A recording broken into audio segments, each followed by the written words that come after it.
Great response. Thank you. Um, you are you are most definitely right in that I've got a long way to go. I I'll have to admit that I had sort of categorized Austrian economics as buy silver, Crest JP Morgan, STFU. That's certainly not fair, and that's not any sort of a group that I would want to be a part of. Um,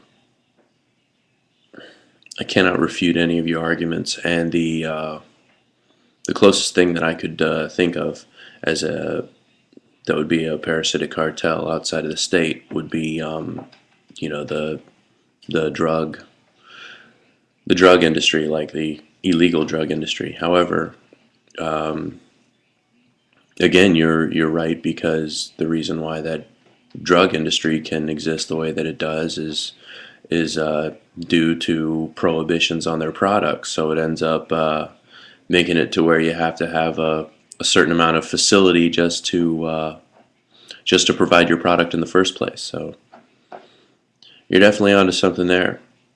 Um,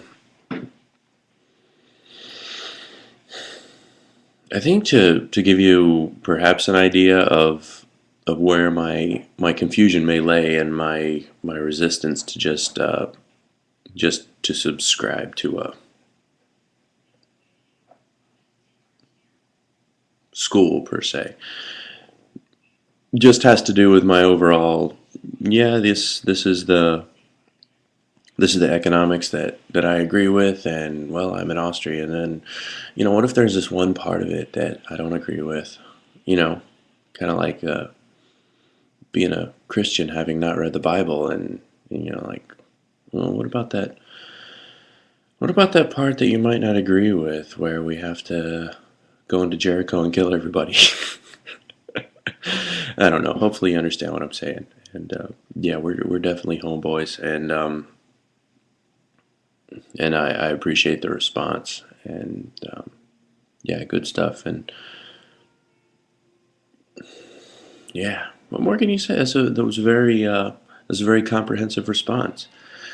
And for those of y'all that may not know what I'm talking about, down in the description bar, man, I could tell you what my deal is for real.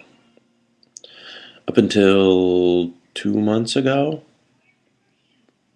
I wasn't particularly aware of.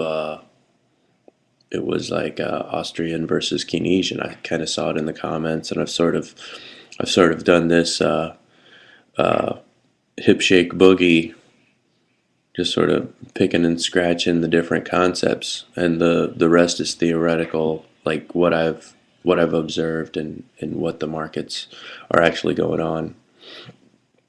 It isn't per se necessarily from a book. I mean, other than the stuff that I've read from Orwell or surmised from Ayn Rand, that I have that approach. And it wasn't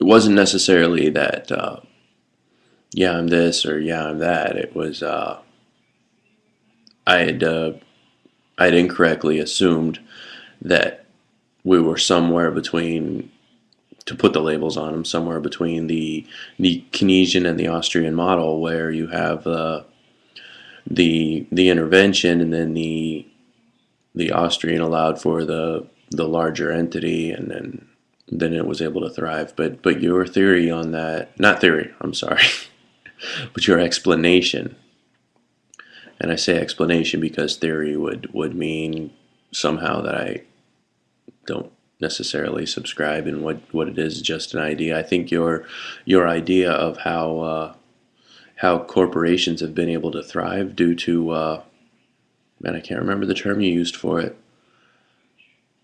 but a larger corporation being able to thrive because the laws were able to be established in a way to have competition be non-compete. You have and you even have that extended now all the way to intellectual property. Like they got it all the way up into your head. I can't somehow have a thought that somebody else had if they've had it before. All right, dude. Great video, and I want to end it on something really funny. There was you might be a little young for it, but I know you know who Richard Pryor is, and he used to have this stand-up act where he was playing this kind of streety young guy, like, man, you talking to the kid. They tell me to go get a job, and I go down to the bank, and I'm like, get a job? Shit, man, you talking to the kid. I find it all funny because you work 70 hours a week, and obviously you're not afraid of studying. Anyway, maybe that wasn't funny. But great vid. See you later.